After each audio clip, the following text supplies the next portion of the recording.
Bom dia, irmão, bom dia, irmã. Vamos conversar mais um pouco sobre o livro de Jó, sobre o qual também vem falando os irmãos Vinícius e Renan. E agora a gente vai entrar no capítulo 29 e 30, os quais provavelmente o irmão ou a irmã já leu, mas de qualquer forma, para quem não leu ainda ou para quem até não conhece a história do livro de Jó, ele narra a história de um homem que poderia ser dito que era um bilionário e a sua decadência extremada, chocante, de alguém que perde tudo, inclusive a saúde física, de uma forma até a não só perder a vida.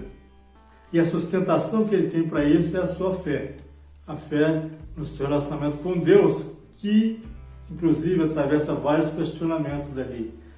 Questionamentos existenciais mesmo, ou seja, o Senhor é Deus e faz isso comigo e me deixa ver nessa podridão, me deixa ver nessa terrível situação na qual me encontro. O Senhor me permite, o Senhor, na verdade, determinou, na verdade, o Senhor está em conflito comigo, na verdade, o Senhor me ataca e o Senhor quer me fazer tudo isso. E Jó expõe, então, toda a sua trajetória de vida de alguém que quer agradar a Deus, que buscou agradar a Deus, que tem essa convicção de que faz o bem, mas que, afinal, é, para ele, desamparado e atacado por esse Deus. Esse Deus faz isso com ele, o nome dele é Yahvé, e essa é a percepção de Jó, de um conflito com Deus, no qual ele não tem nenhuma chance de escapar de seu sofrimento, embora haja esperança disso pela fé. Pensando nisso, na sua própria vida, Jó relata no capítulo 29, a gente vai ler alguns versículos, sobre aquilo que seria a sua vida quando Deus ainda andava com ele. E depois, quando isso já não acontece mais. Só que a gente vai destacar dois pontos aqui, que consideramos fundamentais, e o irmão, a irmã pode conduzir isso por bastante tempo, se lembrar, pois eles são vitais para o nosso entendimento da condição, não só de Jó, mas da nossa própria condição de pessoas que buscam a Deus. E algumas vezes, supostamente, buscamos a Deus porque a gente se engana também, O coração do homem é enganoso. Mas quando se faz o bem, não temos dúvida que ele procede do Senhor. Amém? Então, vamos ler aqui um pouco sobre o capítulo 29. Vai dizer assim na abertura, a partir do versículo 2: Que me dera voltar aos meses de antanho, aos dias em que Deus velava por mim, quando sua lâmpada brilhava sobre minha cabeça, e a sua luz eu andava na escuridão, tal qual eu estava nos dias do meu outono, quando Deus protegia minha tenda, e Shaddai ainda estava comigo, e meus filhos me rodeavam, banhava meus pés em creme de leite, e a rocha vertia rios de azeite. A rocha vertia rios de azeite. Claro, é uma comparação de Jó para falar da felicidade na qual ele vivia. Esse relato prossegue, mas a gente vai se fixar no versículo 11, antes de pensarmos nos demais, pois é importante a gente ver que a vida banhada em cremes de leite, ou a vida da qual o azeite derrama da rocha, era a vida de Jó. Ele mesmo disse: quando Deus me protegia, quando ele andava comigo, quando ele era minha luz, Shaddai estava comigo. Ele tem a plena convicção de que ele vivia em sintonia com Deus, amando a Deus, buscando viver em paz com Deus, buscando amar e viver em paz com os homens. Tanto é que no versículo 11, isso é importante a gente ressaltar, vai estar dito aqui: quem me ouvia falar felicitava-me, quem me via dava testemunho de mim, porque eu livrava o pobre que pedia socorro e o órfão que não tinha auxílio, a bênção do moribundo pousava sobre mim, e eu alegrava o coração da viúva. A justiça eu vestia como túnica. O direito era meu manto e meu turbante. Eu era olhos para o cego, era pés para o coxo, era o pai dos pobres e examinava a causa de um desconhecido, quebrava as mandíbulas do malvado para arrancar-lhe a presa. Isso é aquele que estava preso na boca do malvado, né? Para arrancar-lhe a presa dos dentes. Que é para a gente destacar aqui, para a gente poder carregar com a gente. É interessantíssimo, totalmente fundamental a gente ver que nos tempos daquela benesse, daquela bondade extremada de Deus sobre a vida de Jó, na qual ele nadava, né, andava em crimes de leite, e tinha fartura para todo lado, o que ele exalta é que o testemunho que davam dele, da vida que ele tinha com Deus, que era um reflexo do agir de Deus na vida dele, que era uma instrumentalização, era o uso que Deus fazia dele como instrumento para alcançar pessoas, o testemunho que davam dele era do seu exercício do poder. Perceba, irmãos, que o Jó agradece a ele nessa honraria toda e que está tão presente e que as pessoas reconheciam nele, é que ele se punha ao lado do oprimido, ele quebrava a mandíbula, queixo do perverso, e tirava da sua boca, né, como se o perverso fosse uma fera, a sua presa, aquele que ele tinha abocanhado para maltratar, para fazer mal, para cometer injustiças. Ele amparava o órfão, ele tentava socorrer e socorrer nessa medida o moribundo. Todas as coisas que Jó fazia e da qual dava um testemunho, ele relata aqui como agradecimento a Deus, porque Deus é que vivenciava isso nele, era o agir de Deus na vida dele.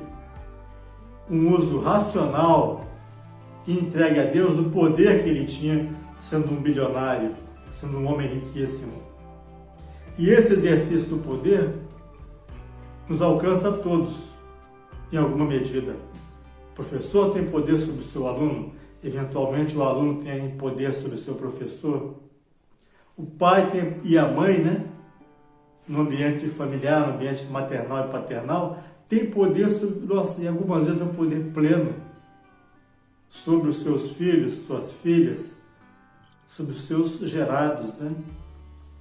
E no exercício desse poder, devemos agir conforme o agir de Deus. É fácil falar porque a gente sabe nesse sentido que a qualidade fundamental de Deus é o amor. Deus é o amor. Então o amor deve nortear nossas ações. E é um amor que não se manifesta e não deve se manifestar em violência física, em agressão verbal, tortura psicológica, nada daquilo que não tem a ver com Deus. Deve ser dessa forma racional que Jó fazia e demonstrava, de forma que as pessoas reconheciam em suas ações a própria bondade de Deus, a própria justiça de Deus, porque Jó, e esse é um outro aspecto importante, quando ele agradece a Deus por esse exercício do poder ser fruto da ação de Deus na vida dele, é importante reconhecer, ele fala que ele buscava o exercício do direito, ele buscava o exercício da justiça, daquilo que é justo. Ser justo é outro dos atributos exclusivos de Deus. Sim, exclusivo na sua plenitude, mas a gente pode exercer e buscar exercer. Então, no capítulo 29, e a partir do verso 11, a gente vê que, ao lado do agradecimento a Deus pela fartura na qual vivia, quando Deus andava com ele, porque ele entende que Deus não anda mais com ele, pelo tanto que ele vem sendo maltratado pela vida, e só Deus pode fazer com ele aquilo que está sendo feito, é o que ele crê. Ao lado disso, desse agradecimento pela bondade que ele vivia debaixo da mão de Deus, há o agradecimento pelo exercício do poder ser reconhecido pelos demais. As pessoas se calam para ouvi-lo, guardam o seu conselho. Jó segue adiantadamente dentro do plano de Deus para os homens à volta de Jó. Jó alcança as pessoas por ele mesmo, por ele ser e aceitar a sua condição de alguém cuja vida é levada por Deus, cuja vida é entregue para ser um instrumento de Deus. Então, esse ponto a gente destaca aqui como fundamental para a gente carregar com a gente, que as nossas ações, as nossas palavras, elas devem buscar refletir o agir de Deus em nossas vidas. Pois é isso que Jó faz ali todo o tempo, ao lado desse agradecimento. Se fosse colocar numa escala, seria ele agradecendo a Deus nos tempos em que Deus andava com ele, pela questão da fartura, mas passa para essa questão muito mais profunda e mais existencial, porque aí não depende da riqueza extremada e material e financeira, do exercício do poder. Como eu trato as pessoas que estão sob o meu poder? Pessoas que são crianças, ou que são jovens, ou que são adolescentes, ou que são adultos, ou que são idosos, mas que Deus me encarregou de ter cuidado com elas. Ser como Jó, cuidadoso, amoroso, justo, disciplinador. Né? Como é que eu exerço essa disciplina? Defensor dos oprimidos, né? Combato os opressores, como é que eu faço isso? Talvez eu faça isso só em oração, mas eu faço. As coisas que são perversas, que são más, dentro desse mundo, que são estabelecidas, para que esse mundo continue a funcionar do jeito que é, podem e devem ser combatidas em oração, uma vez que poucos de nós são bilionários, para agir de outras formas, mas na medida de cada um, procurar representar o agir de Deus, que é o que Jó fazia e que é aquilo do qual dava um testemunho dele. Os irmãos podem pensar sobre isso na leitura do capítulo 29, o rico capítulo 29. Como no capítulo 30, e agora a gente vai ver uma outra situação, a gente vai ter dar uma lida aqui, na qual a gente vê que nós, aqueles que procuramos viver em paz com Deus e com os homens, também somos alcançados pelo jeito de pensar do mundo à nossa volta. Somos alcançados pelo engano da ideologia, aquela forma estruturada de pensar uma realidade e de construir uma realidade. Sobretudo uma realidade que afasta o comum dos homens, afasta as pessoas da realidade de Deus. Pois não há ideologia em Deus, há só a verdade, há só o amor. Tudo o que mais é construção humana. Mas leiamos o capítulo 30 aqui, alguns versículos. Um momentinho, vamos pegar aqui essa Bíblia, vamos ver. Começa assim: mas agora zombam de mim moços mais jovens que eu, a cujos pais teria recusado deixar com os cães do meu rebanho. Para que me serviriam seus braços se suas forças se consumiram? Mirrados pela penúria e pela fome, ruminavam pela estepe, lugar sombrio de ruína e desolação. Colhendo malvas entre os arbustos, fazendo pão com raízes de giesta, banidos da sociedade dos homens, a gritos como a ladrões, morando em barrancos escarpados, em covas e grutas do rochedo, ouvem-se os seus rugidos entre as moitas, acocorados nas urtigas. Gente vil, homens sem nome, são rejeitados pela terra. E agora sou alvo de suas zombarias, o tema de seus escárnios. Cheios de medo, ficam à distância e atrevem-se a cuspir-me no rosto. Jó fala assim desses jovens, desses filhos, e fala de seus pais dessa forma aí desabonadora. Lendo o texto e vendo que não tinha mais força em seus braços, são homens que perderam o vigor da idade. Idosos em várias etapas, geralmente, me refiro ao caminhar biológico das nossas vidas, pois perdemos as forças físicas, eventualmente até a psicológica e mental, quando avançamos pela vida fora, avançamos na idade.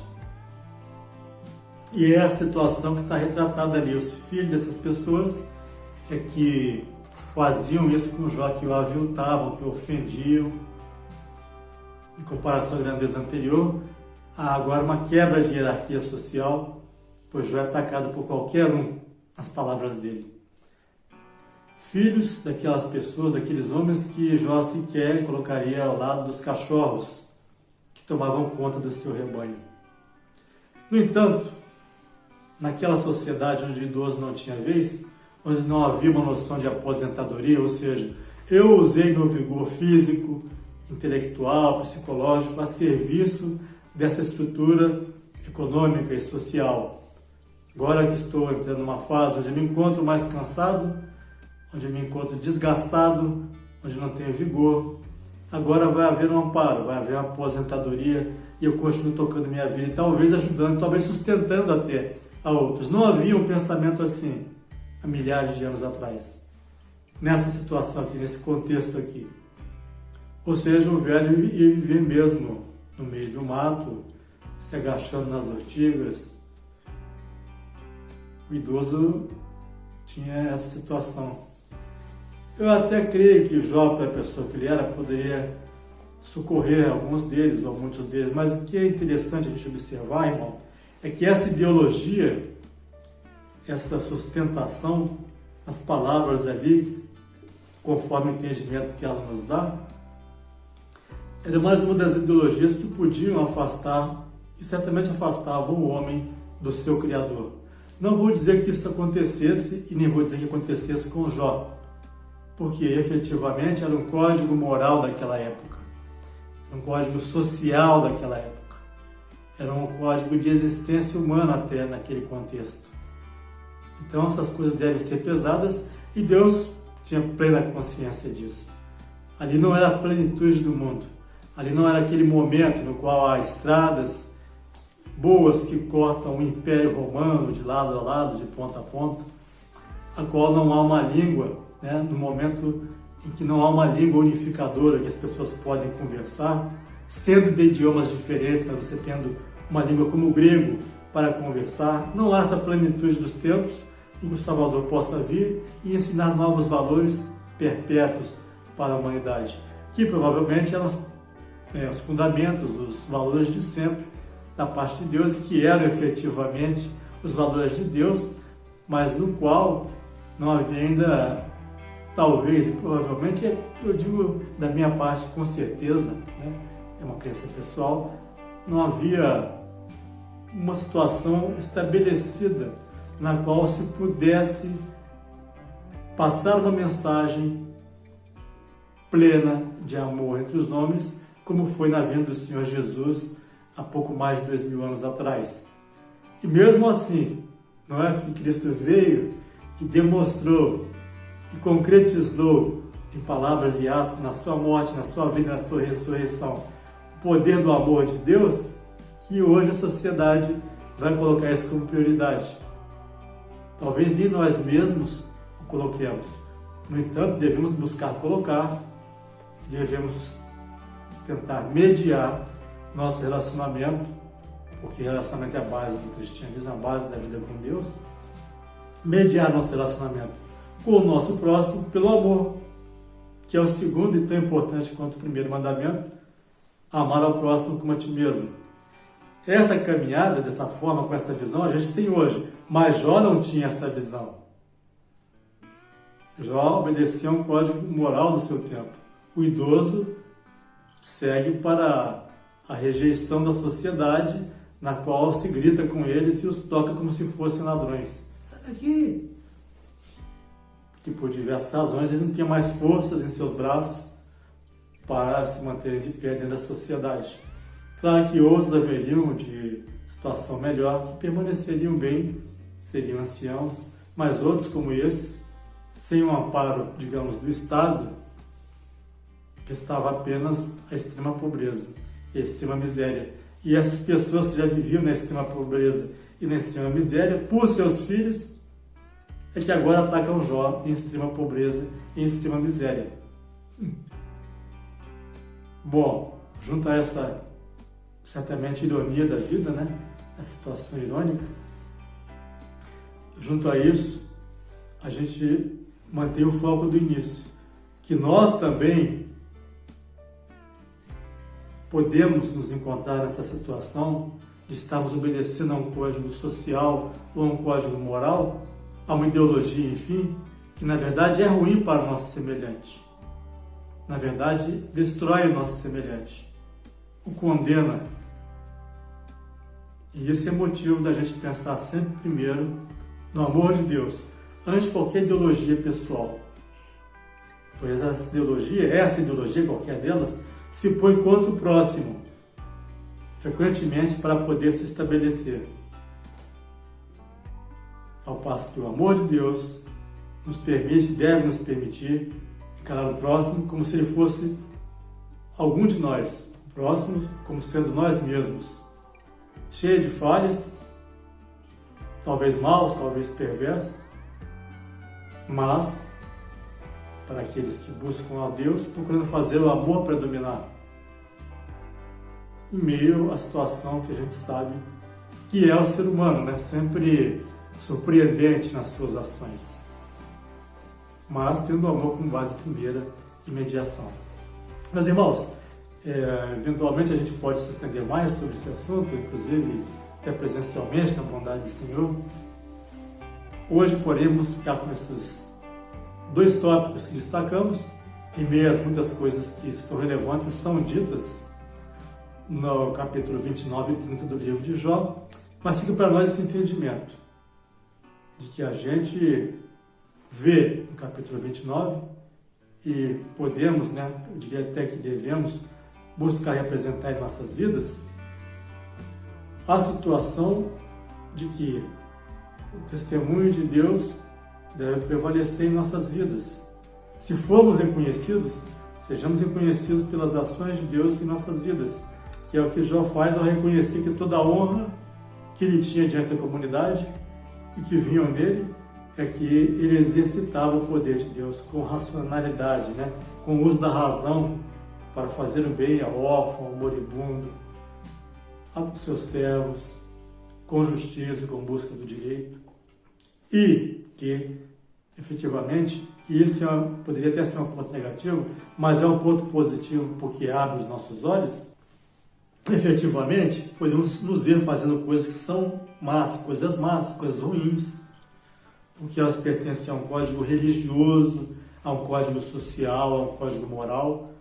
Não são coisas que a gente possa ver agora, mas que lá na frente uma sociedade mais evoluída vai ver, mas que, no entanto, nos cabe tentar enxergar. Pois o abandono dos idosos, dos mais pobres pelo menos, na situação de Jó, a gente pode transferir isso para os nossos dias, não deve ser uma prática que a gente aceite ou concorde. Pois se a nossa prática é mediada pelo amor de Deus e a gente busca que seja dominada pelo amor de Deus, pelo amor ao Senhor, pelo amor a Yahvé, essa prática deve vir além de um código social, de um código religioso, de um código moral, pois esses códigos, se nos levam a fazer coisas más, são códigos sustentados numa ideologia, numa coisa falsa, numa ideia sistematizada, estruturada, permanente na sociedade, mas que é contra Deus, e é a favor da impiedade, e é a favor da injustiça. Então, irmãos, esses 2 pontos, tá bom? Na verdade, o 3, Deus agradece, porque no começo Jó agradece a Deus, toda a riqueza da sua presença na sua vida, mas o testemunho do uso racional e amoroso do poder e fugir da ideologia. Qualquer ideologia, ou dentro da ideologia, é aquilo que nos afasta do Senhor. Ok? Me prolonguei um pouco, agradeço muito a atenção de vocês, senhores, senhoras, senhoritas, meninas, jovens, adolescentes, jovens rapazes, jovens moças. Obrigado pela atenção.